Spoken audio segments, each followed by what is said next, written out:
সপ্তাহ না পেরোতেই পাইরেসির কবলে পড়েছে শাকিব খান অভিনীত ছবি তাণ্ডব।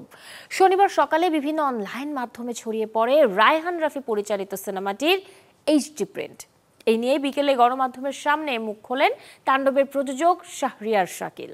অনেকে বুঝে না বুঝে বিভিন্ন রকমের সিনেমার ক্লিপ, বিভিন্ন লিঙ্ক শেয়ার দেন। আমি অনেক সাধারণ দর্শকদেরকে বলছি বা ইয়াং ছেলেদেরকে বলছি, তারা হয়তো বুঝতে পারেন না, এটা ফান মনে করেন। আমার কাছে একটা জিনিস আছে, যে কোনো সিনেমা হতে পারে আসলে।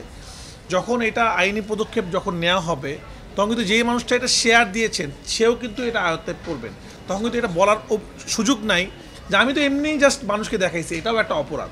বড় বড় সিনেমা যেগুলাই বলেন, আজকে পুষ্পা 2 থেকে শুরু করে যেগুলো বড় বড় ব্যবসা করেছে, সো তাদেরও যখন এরকম দুই একটা ফাইল দেখা গেছে সোশ্যাল মিডিয়াতে, তারা কিন্তু একটা পাইরেসি কন্ট্রোল এজেন্সি, ইন্টারন্যাশনাল একটা এজেন্সি নিয়োগ করে তারা করে।